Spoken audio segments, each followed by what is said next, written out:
a number for you. What number bus was it? That was an 83. Okay. Okay. I was only 18 years old when I was openly discriminated against, told that I could not have the position of youth leader because I am pansexual. Instead of being interviewed, I was given a lecture of why I could not have the position of youth leader. According to the Catalyst, a study on June 17, 2019, and accessed on October 14, 2019, 4.5% of Americans identify as LGBTQ+. 22% of queer Americans have not been paid or promoted at the same rate as their peers, and half of the LGBTQ+ workers, they reported of staying in their job because they have inclusive work environments, and 10% of them left their work environments because they were not inclusive. I have struggled with accepting myself for about 3 years now, and I've seen a lot of friends go through the same struggle as I have, even to the point that one of my friends took drastic measures and killed herself. Title VII is such a big deal for me because I identify as LGBTQ+, and I'm on the board of a nonprofit called Castle Rock Pride. Today, I'm going to be talking about what organizations are doing to help keep Title VII inclusive, what government's doing to roll back inclusive titles and the measures and laws, and the 3 people that came forward to give their testimonies of being fired for being queer in the workplace. People who are LGBTQ+ are more likely to be discriminated at work, especially when the government is rolling back inclusive laws and measures. During the 1960s, when the civil rights movement was going on, an act was passed to protect people from being discriminated in the workplace. So women, people of color, and more could not be discriminated at work. This is called Title VII, or the Civil Rights Act.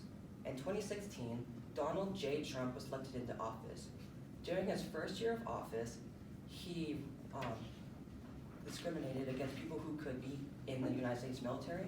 So if you identify as transgender, you cannot serve anymore in the United States military. And in September of 2019, he wanted to roll back Title VII so that it could not include people within the LGBTQ+ community.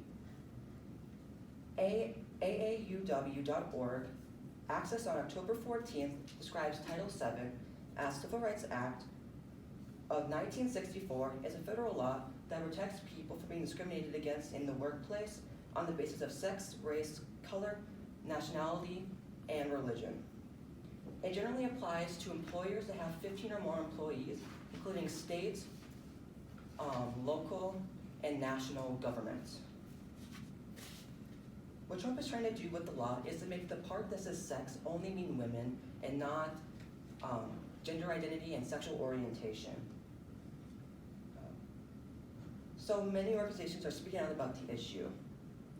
So many organizations speaking about the Title VII issue, and they're protesting outside the Supreme Court. Organizations like GLAAD, GLSEN, the Human Rights Campaign, and more, on October 8th, were protesting outside the Supreme Court. Also, individual celebrities like Billy Porter, Laverne Cox, Maya Mitchell were also protesting outside the Supreme Court. This issue means so much to so many people because it could mean if they have the right to work or not. October 18th was such a huge day because it was the first day that Title VII was under revision in Supreme Courts. Alfonso David, president of the Human Rights Campaign, one of the country's largest LGBTQ+ rights organizations, has spent years working as a lawyer on civil rights issues in the nonprofit and government sectors.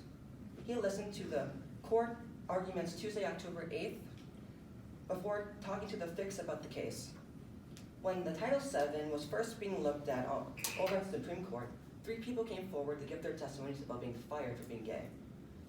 ABC News, accessed on October 17th, reported on October 8th, 3 people coming forward to give their testimonies. Bernardo Boonstock was one of the people that came forward. He used to work in a organization that helped kids of neglect and child abuse, but he never felt like he could openly be himself in the workplace. So he joined a gay softball league, and his boss found out about it and fired him. Another person that came forward was Don Zarda. He was a skydiving instructor in New York. He had a client that was afraid to do a tandem jump with him, so he told her that he was gay. Then, that night, she told her husband, and her husband called in the complaint that got him fired. He is currently dead because of depression, and he took a long trip to try to forget about it, and he died doing a parkour jump. And the third person that came forward was an unnamed person who used to work at a Michigan funeral home. She was transitioning from male to female, and her boss fired her. In conclusion, today we have discussed why Title VII is important and what people are doing about it. After listening to the testimonies of the 3 people who went in front of the Supreme Court, you know how terrible it would be if Title VII was revised. In conclusion, I would like to finish with a quote. It takes no compromise to give people their rights. It takes no money to respect an individual. It takes no political deal to give people freedom. It takes no survey to remove repression. Harvey Milk, the first openly gay person elected into office.